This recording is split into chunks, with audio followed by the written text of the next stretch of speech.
जय हिंद जय जौहर। आप देख रहे हैं Rakesh Kumar official YouTube channel. आज आप देख रहे हैं हमारे सामने कुछ प्रार्थी आए हुए हैं। इनकी बहुत ही दुखद कहानी है। इनकी कहानी इनसे सुनते हैं, इन्हीं की कहानी, इन्हीं की जुबानी। आइए सुनते हैं इसके ऊपर ऐसा कौन सा दुखों का पहाड़ आ गिरा। इसकी फरियाद कोई सुनने को नहीं है तैयार। आइए। जय भीम सर। जी जी। आपकी क्या समस्या है सर? मेरी लड़की 2021 को मैंने शादी किया था उनकी। अच्छा। और गांव के मेरे एक रिलेशन में है, उसके कहने से उसने जिस जगह भी संबंध किया, शादी करवाया। उन्हीं को मैंने शादी के टाइम में यही था हुआ कि मेरी लड़की पढ़ने में इंटेलिजेंट है, इसको पढ़ाना, मेरे और कुछ नहीं चाहिए। शादी कौन से गांव में की थी? शादी लूनापुरा में कही थी। और आप कौन से गांव के? मैं गोवलिया का हूँ। आप गोवलिया के हो? हाँ। गोवलिया बालापुरा, तहसील नैनवा, जिला बूंदी, राजस्थान। इनका एड्रेस है। आप लड़की के क्या लगते हैं? मैं उसके पापा हूँ। आपका शुभ नाम? बजरंग लाल मीणा। लड़की का नाम? वर्षा मीणा। अच्छा, जैसा आप देख रहे हैं कि बजरंग लाल जी कह रहे हैं कि इनकी लड़की है वर्षा। पीर पक्ष और पुलिस रिपोर्ट के अनुसार इनकी लड़की वर्षा की जो जांच पाई गई है वो आत्महत्या के तहत बताया गया है, जबकि इनको आत्महत्या नहीं लगती। ये पुलिस के तरफ से आत्महत्या बताई गई थी, जबकि लड़की के पापा जो वर्षा के पापा हैं वो कहते हैं कि मेरी लड़की ने आत्महत्या नहीं की। इसके पीछे बहुत बड़ी कहानी है। आइए सुनते हैं इनकी जुबानी। हाँ तो सर, उनकी जो आत्महत्या पुलिस ने बताई है किस आधार पर बताई? उसमें पुलिस ने भी, जब मैं मौके पे गया, पुलिस गई वहां पे, तो मेन मौके पे मेरी लड़की वहां पे सुला रखी थी। अच्छा, लड़की सुला रखी थी? सुला रखी थी। तो लड़की ने फंदा कहाँ पे लगाया? फंदा उसी रूम में। अच्छा। बक्सा है, ऐसा एक रूम था? ऐसा रूम है, चदरों वाला रूम है। अच्छा। उसके ऊपर मैंने दिया हुआ बक्सा है, उसमें जितना भी सामान पड़े हुए हैं, मेरे 1-1.5 लाख का मैंने जो सामान दिया है वो सब मेरे पड़े हुए हैं। अच्छा। तो उस बक्से को पर वो लोग बता रहे हैं कि इस बक्से के ऊपर छड़ी है और ऊपर 1.5 बाई 1.5 का एक पाइप है। अच्छा। जिसमें उसकी हाइट लमसम मेरी लड़की का पेट भी पहुंचता है उस पे। लड़की की हाइट कितनी थी सर? मेरी लड़की की हाइट 5 फुट 8 इंच हाइट है। 72 kg उसमें वेट है। अच्छा। तो उनका कहना है कि इस जो पाइप था इस पे फांसी लगाई गई है। इसी पे फांसी लगाई गई है और फांसी का कोई वहां पे प्रूफ नहीं मिला। अच्छा। न फांसी किसी ने देखी, फांसी किसी ने देखी भी नहीं। वो जो लोग बता रहे हैं कि एक सूती की लुगड़ी है, उससे कभी इसने गला बांधा और ये फांसी लगा के मर गई। वो लोग बता रहे हैं कि ये सुबह में उसकी ननद और हम दोनों ने मिलके परौंदा चुना। परौंदा के बाद में हमने बाटे बनाए, 5 बाटी बनाए, 2 बाटी उसने खाई, 2 बाटी मैंने खाई। उसका फार्मूला है ये, जितना वो बता रहे हैं मेरे को कि 2 बाटी उसने खाए, 2 बाटी मैंने खाई। और फिर परौंदा चना 2 किलो का चने साफ किए और बाद में वो बोले मैं कहकर सोने जाती हूँ। मैं ऐसा कहना चाहता हूँ कि जब आपके तरफ से बच्ची को ससुराल कौन सी तारीख को भेजा गया? पत्र भेजा था हमने 20 मार्च को। अच्छा। 20 मार्च को लड़की वो लोगों के कहने से गांव के 2 समझाइश लोग आए। कौन कौन आए वो? उसमें ये रामकिशन था, रामकिशन नारायण, रामपुर छन्ना। अच्छा। और ऐसे 5-6 और मेरे परिवार के थे। ये लोग आए और इन लोगों ने ये बात जरूर कही कि तेरा जितने भी तुमने पढ़ाई का खर्चा किया है वो हम देंगे और इसको भेज दो, और पढ़ाई के बारे में अब कोई ये तुमको परेशान करेंगे तो तुम हमको बताना। अच्छा। तो मैंने बिना बात, भाई इन हो रहा है तुम्हारा पैसा कितना लगा, मैंने बताया भाई इतना पैसा लगा है। तो उन पैसों में से मेरे कुछ पैसे दे देंगे और वापस वो बाकी के पैसे भाई 10 तारीख को 10 दिन बाद में तुमको दे देंगे। अच्छा। वो बात हमको भी कहे, कोई बात नहीं है, और पैसा भी नहीं देते तो ऐसे प्रेम से तो भी मेरे कोई प्रॉब्लम नहीं है। मेरी लड़की के लिए मैं बाहर तक पढ़ाई में इतना बढ़ाया, 2 साल तक इसका खर्च कर रहा था, तो ये प्रेम से कर देते तो मैं वो भी नहीं लेता। सही बात। लेकिन जब वो लड़की भेज दिया तो 10 दिन तक, वो 8 दिन तक रखे गई। 8 दिन में मेरी लड़की को वहां पे मारा। मेरी लड़की को वहां पे अंगूठा लगाना होता है अजमेर में। अच्छा। तो वो लड़की मेरे को अंगूठा लगाना है। तो 8 दिन के बाद में वो मेरे गेट के पास छोड़ के चले गए। उसका देवर छोड़ के चले गए। मैंने लड़की को देखा, क्योंकि भाई सुबह क्यों आई है? तो पापा मेरे को डेयरी वाली बस में बैठ के मेरे को अजमेर जाना है। अच्छा। कार भाई मेरे को अंगूठा लगाना है। मेरी लड़की ने मेरे से ये सब बोल के तो ठीक है वो तो छोड़ के चले गए। और मेरे को नहीं जा, मेरे को उसको गाड़ी में मोटरसाइकिल छोड़ के बस में बिठाना था। वो लेकिन उसको मैं गाड़ी को निकाला था, उस टाइम पे मेरी लड़की को जितना टाइम मिला इतने में वो उसकी मम्मी के पास में जाके बोली कि मम्मी मेरे को मारा, दूसरी बात ये बोला है कि वापस आते तेरे को मार दूंगा। ये किसने बोला? ये मेरी बसा ने उसकी मम्मी को बताया कि वापस आते तेरे को मार दूंगा, अजमेर से वापस आते मार दूंगा। तो और मेरे पापा को ये बात मत बताना। मेरे पापा परेशान होते हैं, दूसरे आदमी कहते वो बात मान लेता है। मेरा पापा सीधा आदमी है, और ये आदमी है ना देखने में इतना सीधा दिखता है तो लोग इसके पीछे जगह लगते हैं। मेरे पापा जोर प्रेम से बोलते हैं तो ये सबकी बात ही मान लेता है। तो मेरे पापा को मत बताना, ठीक है? उस बात को मेरे को पता नहीं था। मेरी लड़की को मैं रूनीजा बैठा के मैं वापस मेरे घर पे आ गया। इतने में मेरी बड़ी लड़की का कॉल आया मेरे कि पापा को, मेरी बड़ी लड़की का कॉल आया, बोला कि पापा वर्षा को वापस मत भेजना। कि बात क्या है? जबकि उसकी मम्मी ने मेरे को नहीं बताया कि वर्षा ऐसे बोल के चली गई। बात क्या है? क्योंकि उसने उसकी दीदी से बता दिया वहां पे कि पापा तो मानता नहीं, मम्मी की सुनता नहीं, और ये लोग आते हैं और मेरे को भेज देते हैं, और वो मेरे को भी मारने की धमकी दे रहा है। मेरी लड़की ने बोला कि पापा मत भेजना।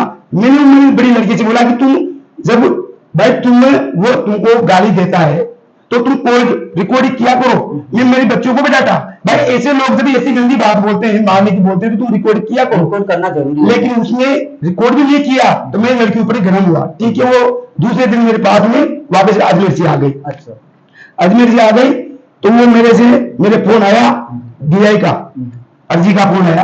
बोला कि वर्षा आ गई क्या? क्यों आ गई? तो कहते लेने भेजू। मैंने क्या लेने 10 दिन रख के आ गया।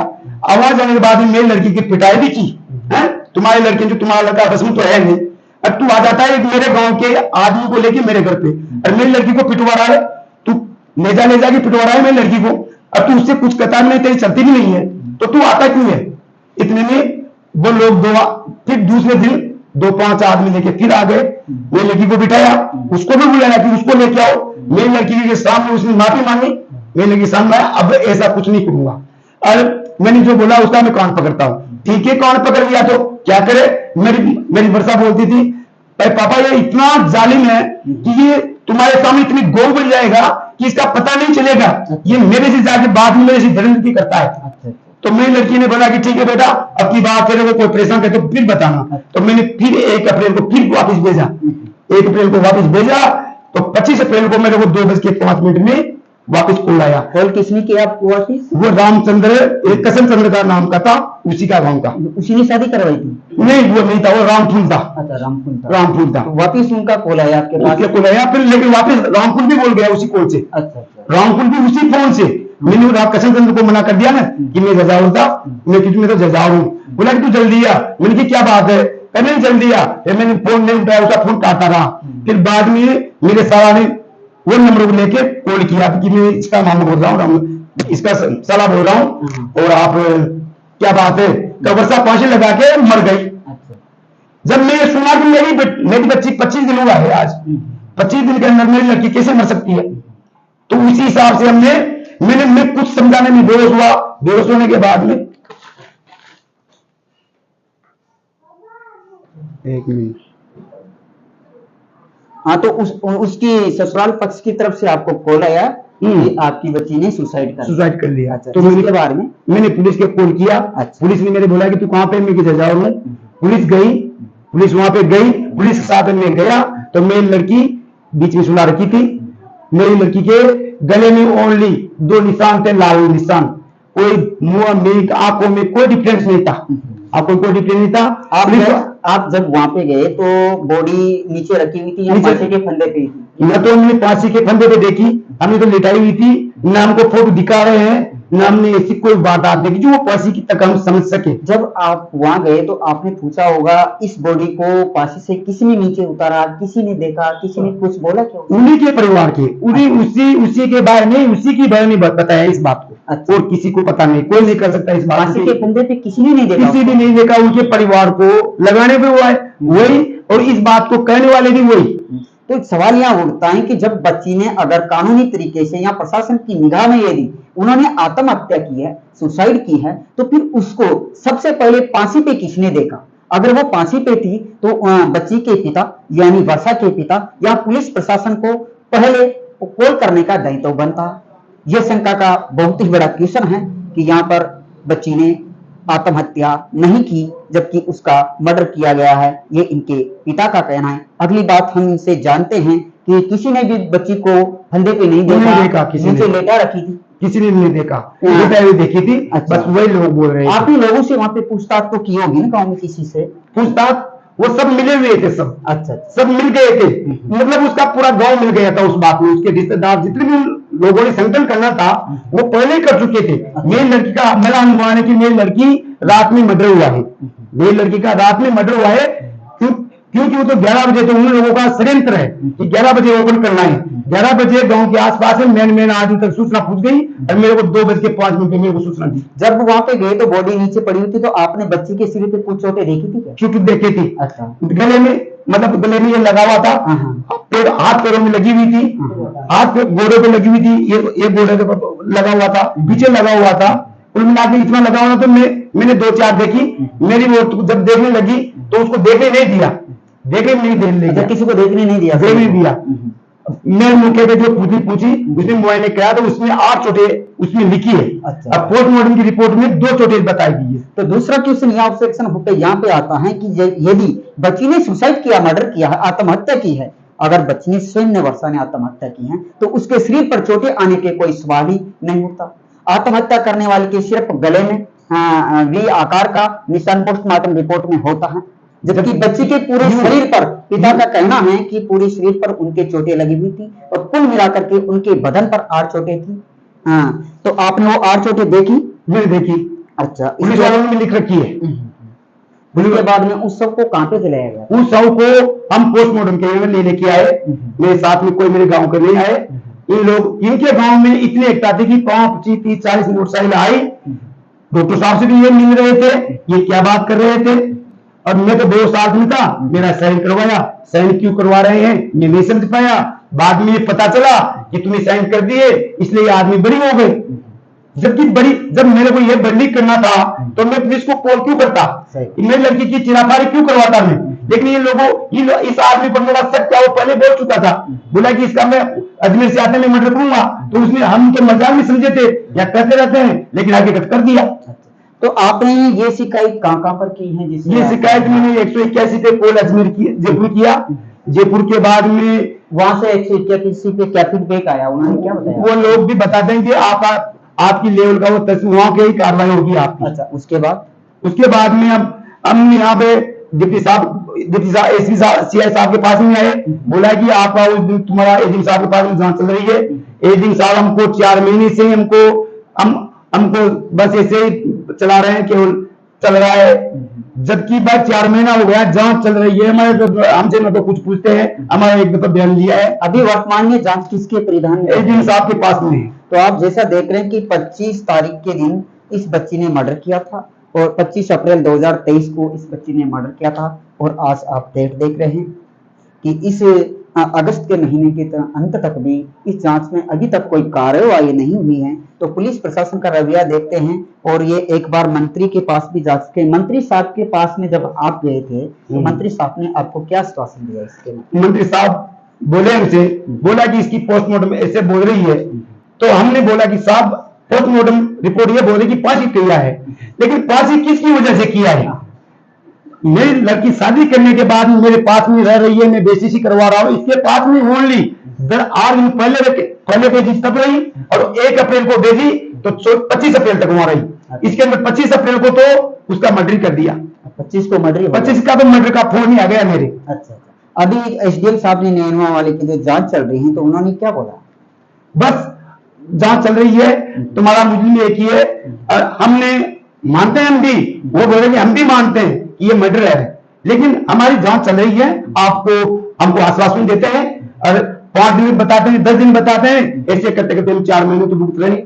आपने ये यहाँ पर वर्षा की दादी जी बैठी हुई, इनसे बात भी करते हैं कि आपने जब वहाँ उनके वर्षा के ससुराल में आप गए तो आपने बॉडी देखा था वर्षा की? मन तो ये राम बोल ये गायो कृष्णया ये बोलिया मैं 2 दिन में लाजो। अच्छा, मैं वहाँ पंद्वार कटा भेजी जो मैं तो वहाँ थी। इसको तो लाने नहीं दिया, मैं तो लाने नहीं दिया। मेरा बेटा 2 बार आया, मेरे बड़ा भाई है ना, 2 बार आया, 2 बार बाद में मंगाई 2 दिन तो बॉडी को तो नहीं देती। ये रामपुर अरे मैं खिला ते जब आग दोगन मला जो जब मैं कोतरा मुना रखी हम तो कौन मैंने लेते आ जो मार बैठो फाटी चली गो आप लोग आपने नहीं देखी हाँ, वीडियो? आप देखी नहीं, बिल्कुल देखी नहीं। देखी नहीं दिया ना, देखने नहीं क्या फोन कर दिया। जिन लोगों को हम विश्वास कर रहे थे ना, उन लोगों ने फोन किया कि फोन किया। वो बस में नहीं आएगी, बस में आओ वो बस में नहीं आएगी। तो मेरा भाई लेके आया था, मेरा भाई भी नहीं समझ रहा इस राजनीति को, भाई हो क्या रहा है। और मेरे बीच में दोनों का जो प्रॉब्लम चला था उसका पता भी नहीं था उसको। तो बोला कि लड़की तेरी माँ बेहोश हो जाएगी यहाँ पे, उसको वहां पे छोड़ के आ जा। मेरा भाई इतना उनकी बात नहीं समझा, तो मेरी माँ को वहां पे छोड़ के आ गया मेरे घर पे। परिवार से आई मैंने वो सब काज लाया मैंने तो वहां पे छोड़ के आ गया। अब ये वहां जाती तो ये बात को भी नहीं देती, ये किसी की मानती भी नहीं। मैं तो पागल हो गया था, लेकिन ये मानती नहीं। तो उन लोगों ने सोचा कि उसको आना नहीं चाहिए यहाँ पे। वो आ गई तो हमारा हमने जो बना बनाया काम है ना, वो सब बिगाड़ देगी। जैसा कि आप देख रहे हैं कि लड़की वर्षा को 1 अप्रैल 2025 के 1 अप्रैल 2023 को उनको अपने बहिर पक्ष से ससुराल भेजा गया था और 25 अप्रैल 2023 को उन्होंने आत्महत्या कर ली, ऐसा पुलिस की कार्रवाई में कहना है। जबकि पिता इनके पीर पक्ष का कहना है कि मेरी पुत्री जो वर्षा है उन्होंने सुसाइड नहीं की है, उनका मर्डर किया गया है। मेरी बच्ची पढ़ती थी और एसटीसी सेकंड ईयर के अंतर्गत राजस्थान से वो क्वालिफाई चल रही थी और उसकी लास्ट समय के अंतर्गत इंटर्नशिप चल रही थी। पढ़ने में लड़की बहुत होशियार थी और पिता बच्ची को पढ़ाना चाहता था, जबकि जो ससुराल पक्ष है उस बच्ची को पढ़ाना बिल्कुल नहीं चाहता था। इन दोनों बातों को लेकर के दोनों पक्षों के अंतर्गत थोड़ा सा हल्का फुल्का विवाद चल रहा था, लेकिन उस मैटर का समाधान हो चुका था। लड़की को कुछ ही दिनों के बाद में ससुराल पक्ष भेज दिया गया था, लेकिन मिली एक साजिश के तहत बच्ची को पहले पूरे बदन पर चोटें दी गई, यानी उसको एक साजिश के तहत एक आत्महत्या का रूप सजा के तहत उसको फंसाया गया। इस प्रकार की ये कहानी बता रहे हैं। आप जो भी मेरे दर्शक देख रहे हैं, वीडियो को ज्यादा से ज्यादा शेयर करें और आप भी इस पर इनकी बातों पर गौर करना कि वास्तव में ये क्या चीज है।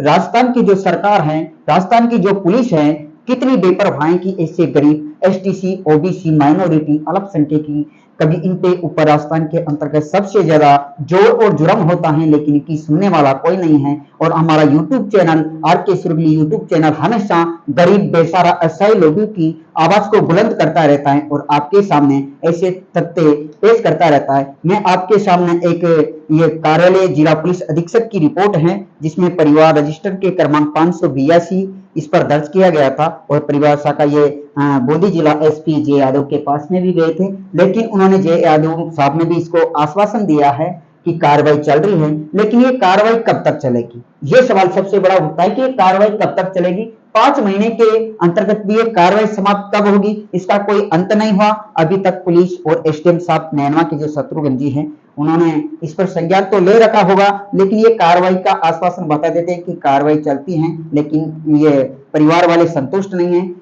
इस न्यूज को देकर के जो भी अधिकारी हैं, कर्मचारी हो, वो तुरंत संज्ञान ले और इनको जल्दी से जल्दी निष्पक्ष जांच करके इनको न्याय प्रदान करें, क्योंकि एक पिता ही जानता है अपनी बेटी का दर्द, क्योंकि जिसने खोया है उसी के दिलों में वो गम होता है।